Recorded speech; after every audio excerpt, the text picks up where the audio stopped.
Judges are rarely burned in effigy outside their own court, especially when that court happens to be London's venerable Old Bailey. But the Oz Obscenity trial, the longest case of its type in British legal history, has divided a nation and hardened attitudes on both sides. The establishment hails the verdict as a long overdue victory for the forces of good. To the young, it is a catastrophe, and they express their anger and frustration in a pagan ritual of noise and fire. Felix Dennis, 24, born in Surrey, a grammar school boy and ex-rock and roll drummer. Richard Neville, 30, Australian, founder of the magazine and recognised spokesman for the British Underground. Jim Anderson, 33, also Australian, still a qualified barrister of the New South Wales Supreme Court and the quietest member of the three. Together they were charged, tried and convicted of jointly causing to be published an obscene magazine, to wit, Oz number 28, the school kids issue.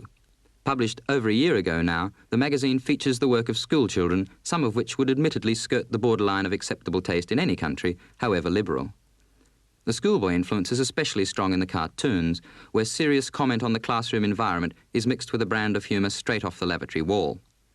The presentation is crude, and the message sometimes even cruder, but it would be ridiculous to expect sophisticated journalism from children. One of the school pupils who helped produce the magazine is Vivian Berger. At 16, already notorious as the author of the fornicating teddy bear comic strip.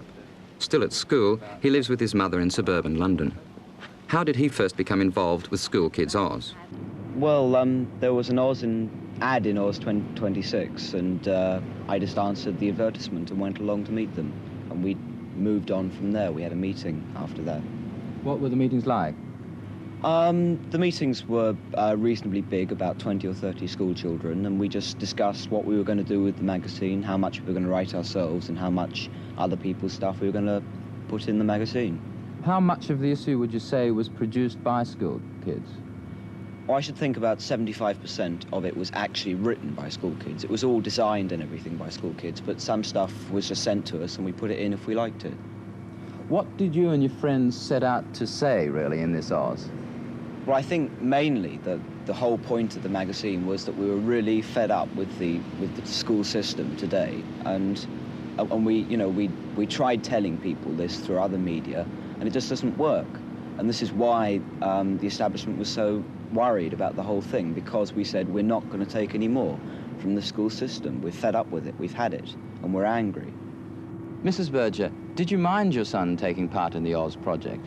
No, I thought it was probably going to be an interesting experience for him, and in fact, as it turned out, educational. He learnt a lot from it. He likes to write. I thought it was great fun. Did you support him in it? Well, at the time, there wasn't a matter of support in the sense that, I knew what he was doing. Yes, in that sense. But, it wasn't as though one was fighting an enemy. I had no idea of the extraordinary events that were to follow. But I did see the controversial Rupert Bear thing and thought it was making a very funny and quite sophisticated point about the way that our society works. Looking back now, do you think it did your son any harm?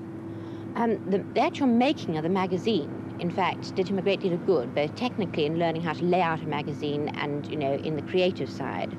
But since then, the last year has been a nightmare because the trial has been something through which I don't think any boy of 16 should be put in the way that Vivian was put. Oh, God save us one and all. Oh, God save us from defeat. Oh, God save us from the war. Oh, God save us on the street. The trial itself was a theatrical spectacular in the finest traditions of hippiedom. Along with the special T-shirts, John Lennon campaign song and satirical press photos, there was a serious attempt to rally